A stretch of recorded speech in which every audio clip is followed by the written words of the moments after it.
I'd like to turn now to a very important technical concept, yet one that remains at times mysterious and elusive, both to learn and to teach. That is, rotation. For us to understand what rotation is and why it's important, let's turn to a problematic passage from the first movement of Beethoven's Pathetique Sonata.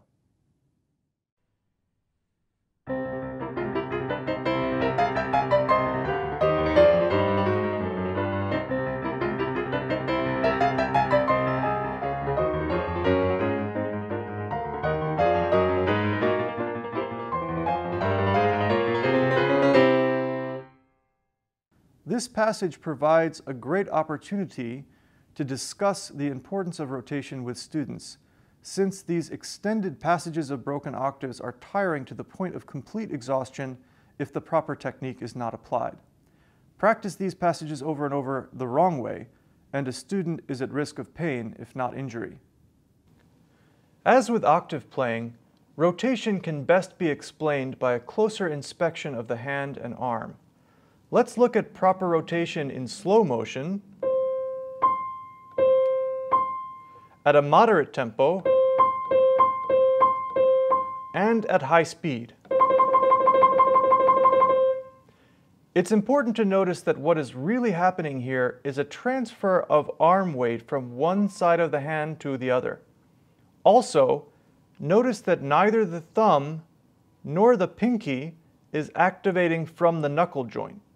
In other words, we're not playing with our fingers in isolation here, but rather that the finger is acting merely as an extension of the arm and is being depressed into the key as the forearm rotates from one side to the other.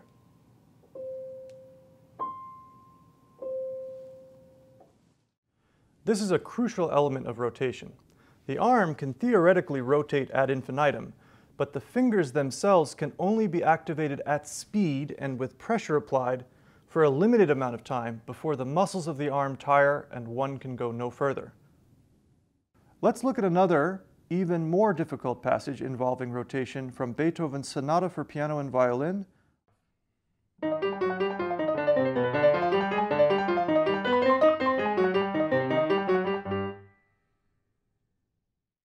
Here we have not only broken octaves, but ones that are constantly shifting positions quickly, sometimes skipping large intervals. While there's unfortunately no magic bullet to make this passage easy per se, thinking about a couple of things can help one get through it consistently and accurately. A helpful practice technique is to first get very comfortable in each position by blocking the octaves.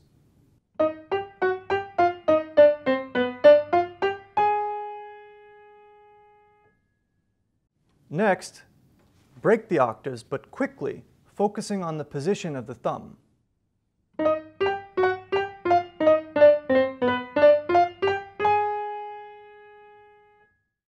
Finally, break the octaves as written, but keep the focus on the thumb, almost as if we were playing a two-note slur. Remember that rotation, when done properly, generally doesn't require a great deal of excess movement. In fact, the less motion, the more efficient and quickly one will be able to rotate.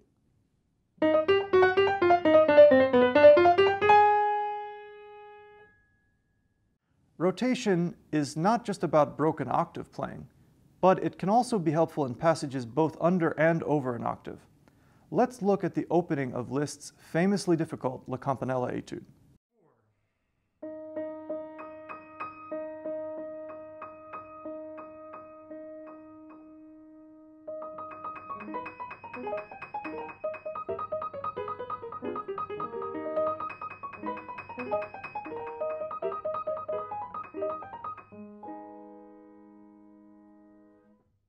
Here we can use the natural rotation of the forearm to play the large leaps at a very fast tempo, using the pinky finger as a pivot point and throwing the thumb at the target note from the arm.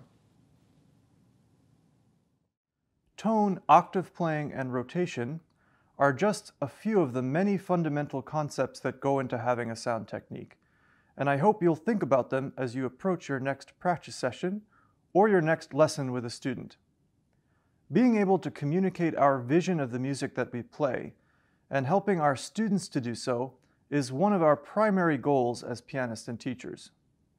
Having a greater understanding of how our fingers, wrists, arms, and shoulders work in coordination with each other will help us to overcome some of our trickiest technical challenges so that we can achieve the ultimate goal of becoming a great artist and touching our audience's hearts.